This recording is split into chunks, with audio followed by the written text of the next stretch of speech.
আছি বাসদের আয়োজিত একটা আর্কাইভে, যেখানে আমরা মুক্তিযুদ্ধের বিভিন্ন ছবিগুলো আমরা মানে আজকে বিজয় দিবস উপলক্ষে মানে একটা আর্কাইভের মতো রেখেছি, যেখানে আমরা সব কিছু ছবি মুক্তিযুদ্ধের যা আছে মানে বিভিন্ন ছবি যেগুলো মুক্তিযুদ্ধ জাদুঘরে আপনার টাকা দিয়ে দেখতে হবে বা করে দেখতে হবে, কিচ্ছু না, ওই ছবিগুলোই আমরা বাসদের পক্ষ থেকে এখানে এনেছি। এনে জাস্ট সবার জন্য উন্মুক্ত করে দেওয়া হয়েছে। এখানে আপনারা চাইলেই আসতে পারেন, এছাড়াও এখানে কোনো ফি নেই, জাস্ট আপনি আসবেন, দেখবেন, আর মন্তব্য না, জাস্ট আপনার সিগনেচার দিয়ে যাবেন যে আপনি কি মনে করছেন এটাকে, যে বাঙালি হিসেবে আপনি কি এটাকে নিয়ে কোনো গর্ববোধ করছেন না কি করছেন, সেটাই হলো কি আমাদের আশা।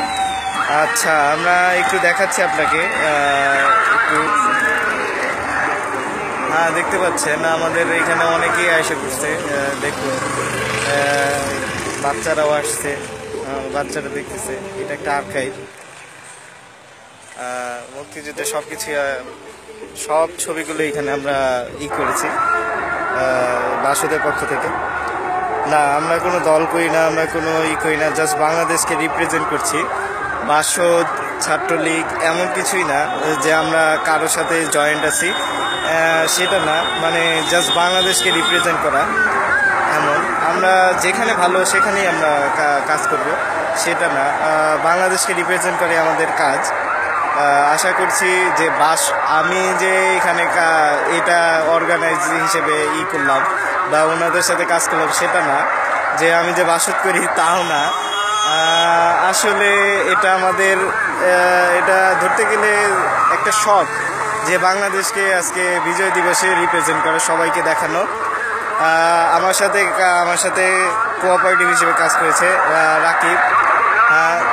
এই দেখুন কি সুন্দর করে আমরা বড় বড় বাংলাদেশের পতাকা করেছি, দেখতে পাচ্ছেন তো। এছাড়াও এখানে দেখুন আমরা একটা ছোট্ট শহীদ মিনারের আকৃতির স্মৃতিসৌধের মতো করেছি, যেটা আপনি কোনো কষ্ট নেই, জাস্ট আমরা এটাকে রিপ্রেজেন্টের জন্য দিয়ে দিয়েছি।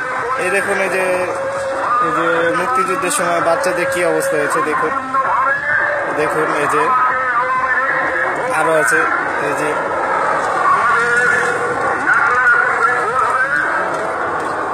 এখানে আছে একজন গেরিলা।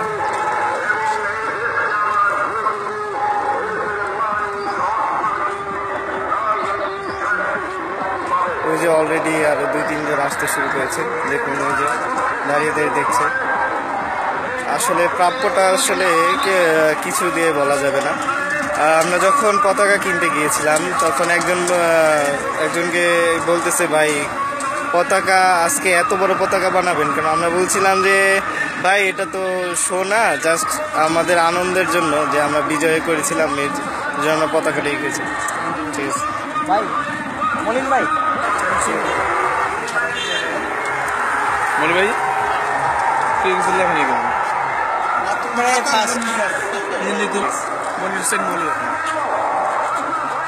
জি, বাসদের পক্ষ থেকে আমরা যে মুক্তিযুদ্ধে আর্কাইভটি করেছি, তাতে আমাদের যার তত্ত্বাবধানে আমরা কাজটা করেছি তিনি হলেন আমাদের মনির হোসেন মলিন ভাই। তার তত্ত্বাবধানে আমরা দেখুন সুন্দরভাবে এই আর্কাইভটি করেছি। তার আন্ডারে আমরা মানে কাজটা সুন্দরভাবে করে অনেক আগ্রহ ফিল করছি, যে বা মুক্তিযুদ্ধ আসলে আমাদের কি কষ্টের জন্য, আমাদের কি চেতনা দিয়ে আমাদের এই মুক্তিযুদ্ধের মানে বিভিন্ন পর্যায়টি গিয়েছে এবং 9টি মাস গিয়েছে, তার একটি ভাবমূর্তি আমরা প্রদর্শন করতে পারছি। আপনি কিছু বললেন যে বাসদে একটা সুন্দরী করলো, কেমন হলো? খুবই চমৎকার। আসলে এই উদ্যোগটা, আলোচনা প্রদর্শনের যে উদ্যোগটা নেওয়া হয়েছে, আমাদের নতুন যে প্রজন্ম আসলে অনেকেই জানেই না, এবং এই বিষয়টা অনেকটাই তাদের অবগত। তো এই যে একটা উদ্যোগ, এটা নতুন প্রজন্মের অত্যাধিক উজ্জীবিত করবে আর কি, এবং যারা ইতিহাস জানা যায় তাদের মধ্যে আরও আগ্রহ বাড়ায়। চমৎকার একটা উদ্যোগ। জি, আশা করছি আমরা ফেসবুকে এটা যে সময় দিয়ে দিব, আমরা আশা করছি আজকে সারাদিন থাকবে এটা। আপনারা দোলেশ্বরে যারা আছেন এবং দোলেশ্বরের বাইরে যারা আছেন তারা দেখবেন অবশ্যই। ধন্যবাদ।